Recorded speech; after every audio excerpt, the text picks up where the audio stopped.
Hello and welcome to today's episode of Rich, Simple Human. You're joining me today on another solo episode, and I'm talking to you today about the pillars of success. So stay tuned. This is an incredibly interesting conversation which I have all the time. If you are living in the UK and earning over £200,000 a year, you are defined as financially successful. So the question then is, are you happy and satisfied?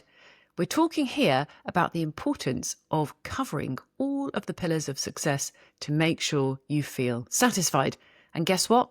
Money is only one of them. So if you'd like to know what the other five are, please stay tuned, because what happens is we forget about the pillars of success. We by default wake up every day and just go to work thinking it's all about money. And of course, we know it's not. But we are creatures of habit. We are designed to repeat behaviours because it saves energy. And unless we are conscious about what we're actually trying to achieve, we will be destined to fail. This is where we find addiction creeping in, maladaptive coping strategies, and things we would rather not be doing. You may have heard last week's episode on defects of character. Well, that was a fun one to record.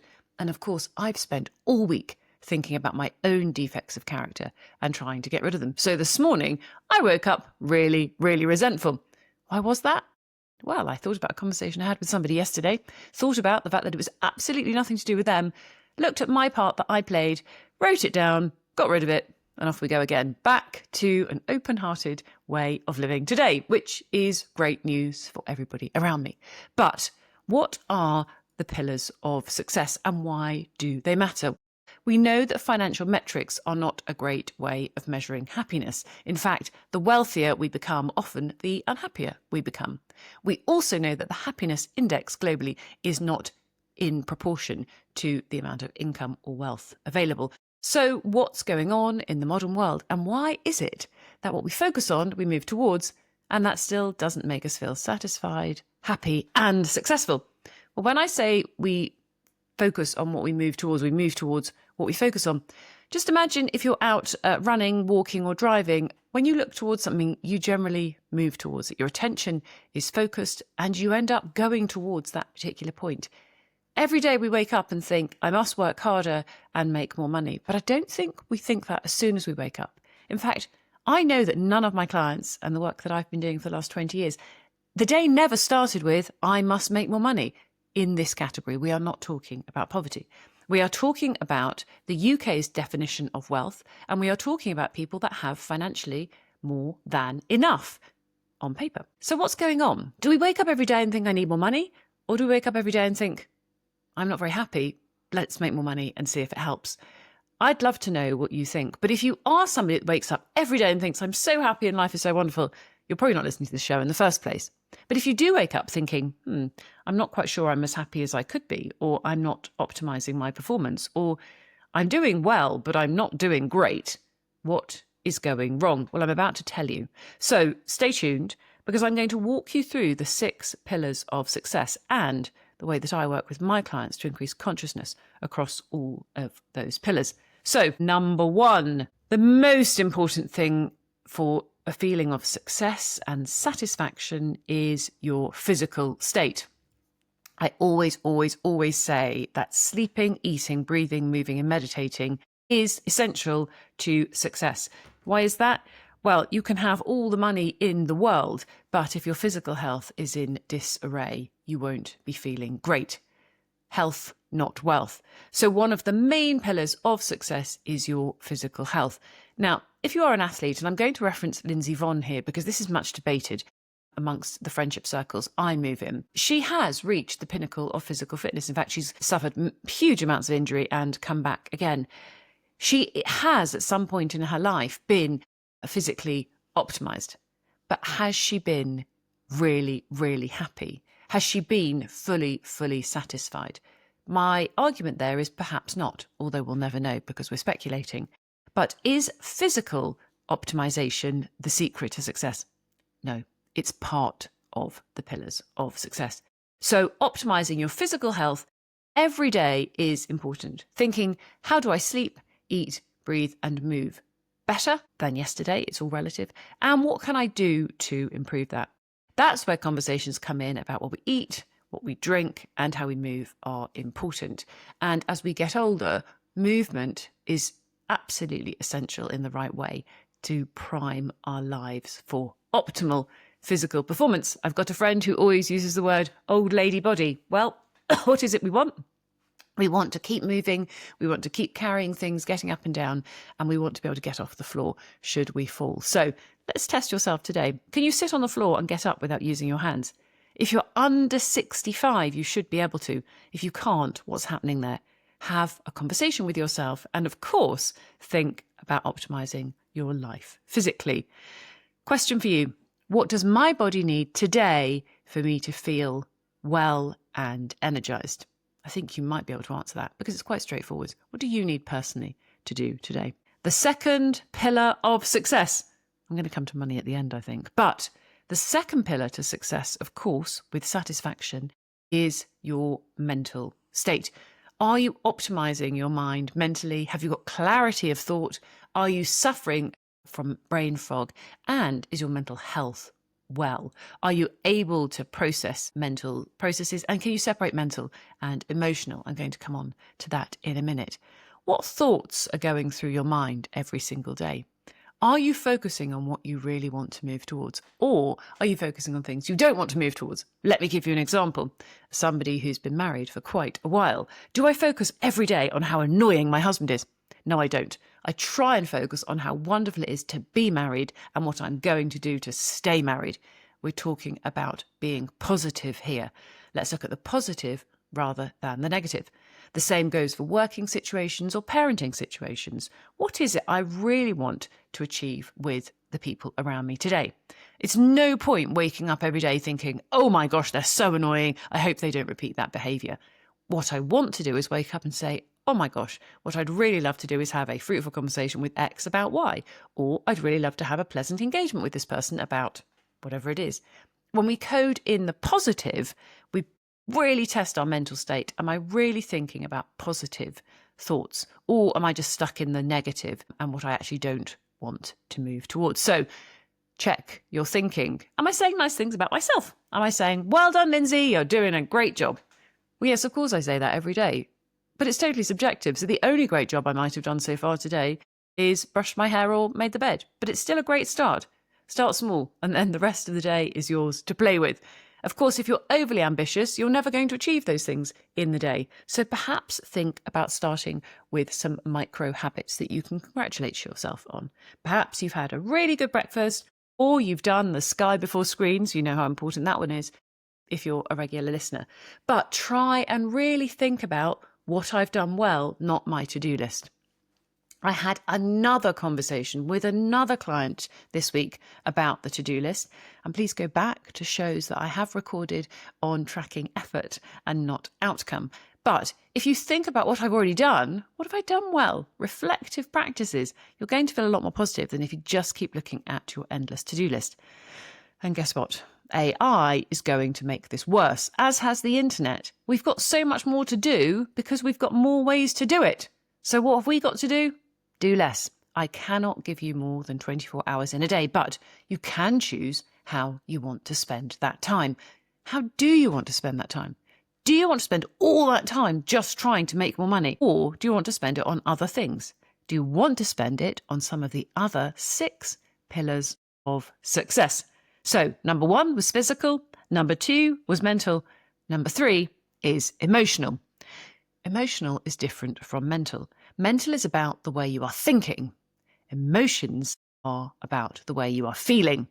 In sophrology, there is a difference here because we're coming out of the mind and into the body.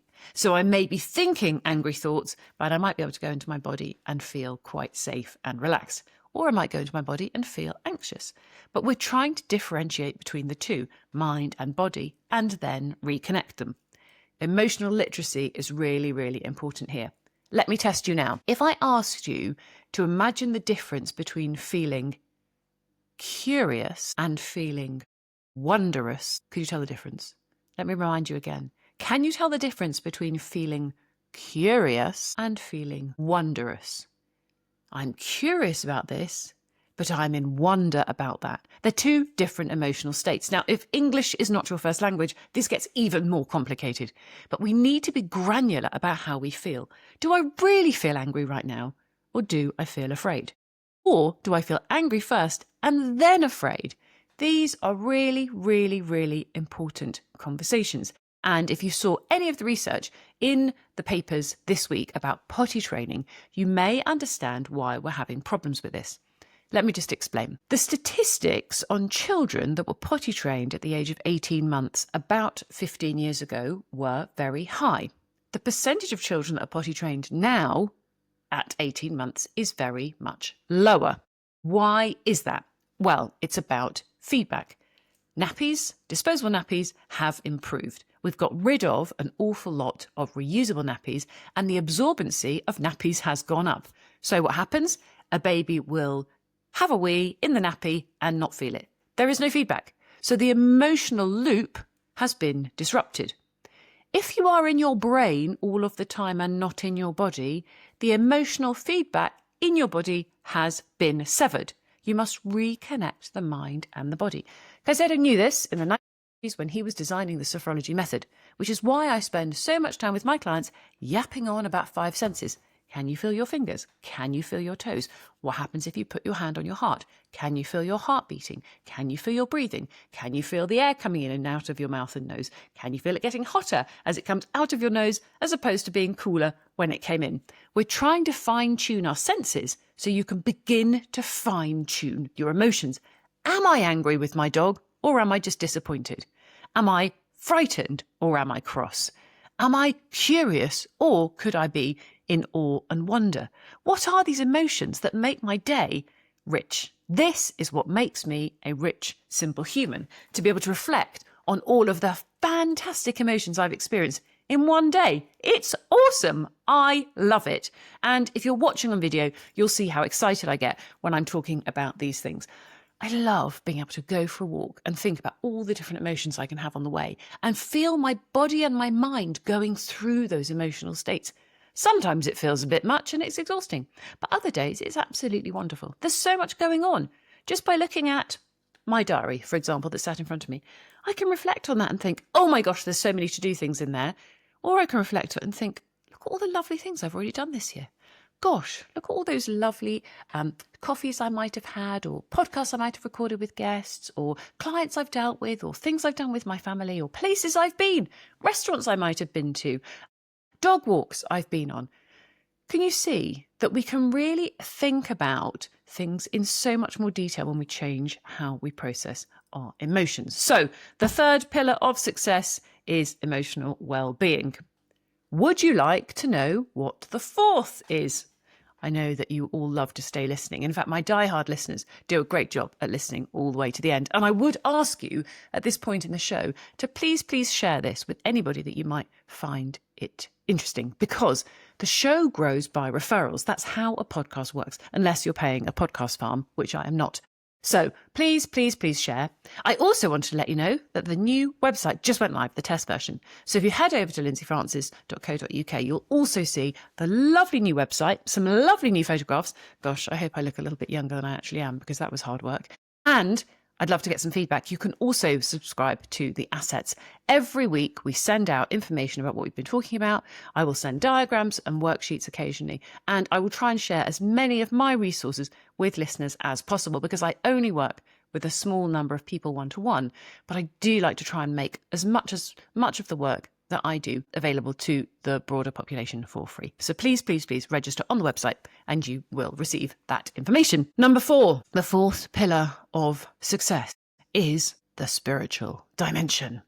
The reason I say that with a ridiculous voice is because what have we actually built altars to in our lives?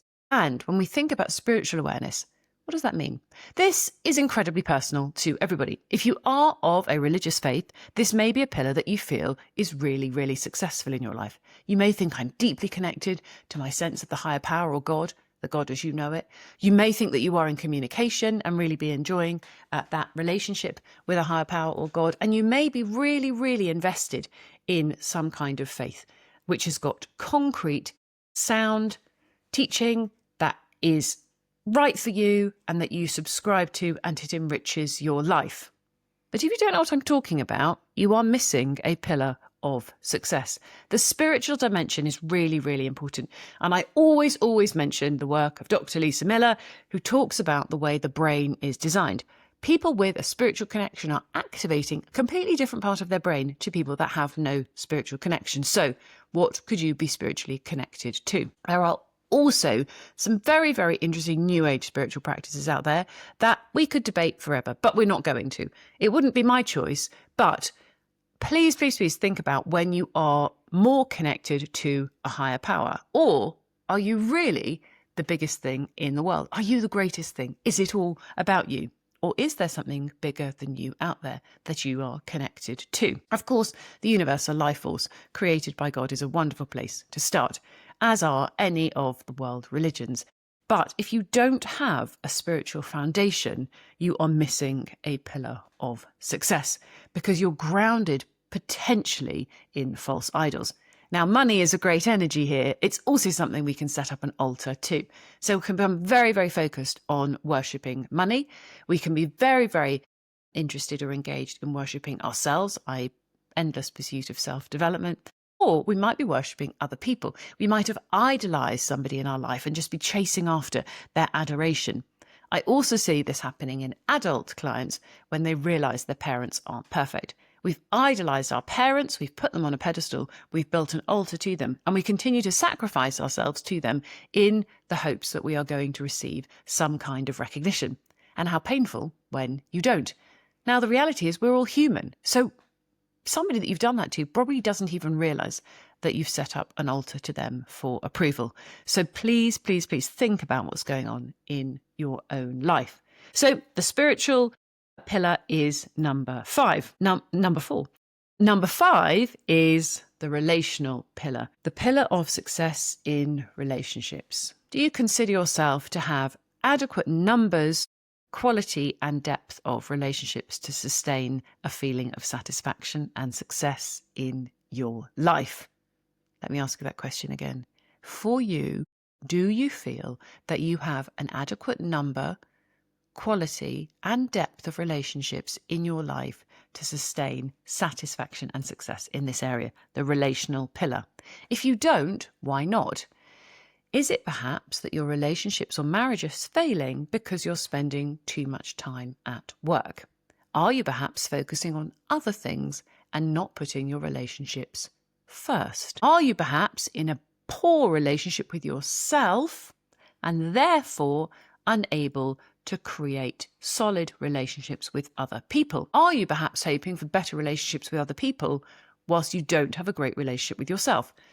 I'm talking here about things like negative self-thought, very, very pessimistic behaviour towards yourself, and being unable to keep the promises you make to yourself.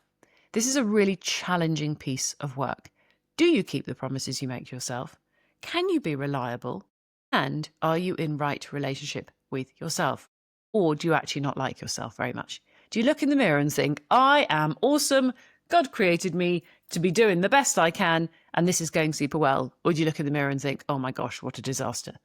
Well, it's time to check yourself on this, because you cannot love other people until you love yourself. You are simply pouring from an empty cup. You are loving from scarcity and not from overflow or abundance.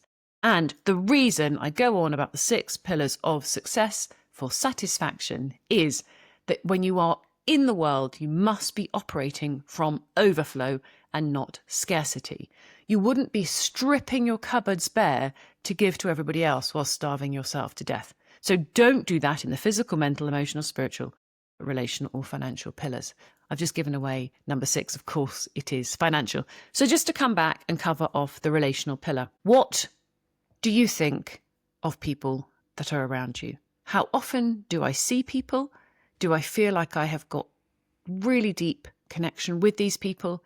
Do I feel comfortable? Do I feel like I can be myself? Or am I hanging out with a bunch of people that are exhausting me? I often talk about a social battery with my clients. And as we get older, it sometimes gets a little bit harder to create enough energy to be around people all of the time. And that's okay. I'm much more discerning now about how I spend my time and who I spend it with. I've also got a different family dynamic, a different situation in my own life. So I choose very, very carefully when I do decide to spend my social battery. And if you do suffer from hormonal disruption or perhaps the menopause and you like to go to bed early, then don't start going out late at night every night of the week because it's going to drain your social battery even quicker. Short coffees or dog walks with people can be a better way forwards. So coming on to number 6. The 6th pillar of success, of course, is financial or money. We are not talking about poverty on this show, but I would love to be talking about financial service more. And we're about to come in to a series of episodes on performance, wealth, and the next generation. Gen Z have a very, very different take on purpose and money than we had back in the 70s, 80s, and 90s. We are about to see a massive shift as we go through the great wealth transition. And if you don't know, something like $124 trillion is changing hands by 2048. I think I've got that right. That's a huge amount of money changing hands. What are we going to do with it? Well, I think we're going to see a lot more service because Gen Z see the power of giving, but we give from abundance and overflow, not from scarcity. So the financial pillar is important as one of the pillars of success, but it's one of 6. It's not 6 of 6. It's not 1 of 1, it's 1 of 6. So today I'm going to urge you again to think about the 6 pillars of success to balance your life and build on firm foundations. So to recap, they are physical, mental, emotional, spiritual, financial, and relational. Neglect any and you are building your house on sand. Build well and strongly on all 6. And you will wake up tomorrow feeling far more satisfied and successful than you did today. I promise. The question is, can you make it last all day? Of course not. Every day is a different day, one day at a time. And his mercies are fresh every morning. Get up, make your bed, and start again. So until next time, please enjoy that recap of the way I work with my clients and the 6 pillars of success. Look forward to the upcoming series on performance, wealth, and the next generation. Remember that we are in very challenging and changing times, of course. And check in with yourself when you wake up tomorrow morning. What is it you really want? Because I don't think you're waking up thinking, I really want more money. I think you're waking up thinking, I really wish I felt more peaceful, serene, or happier. So where do you need to do the work, one day at a time, on those 6 pillars?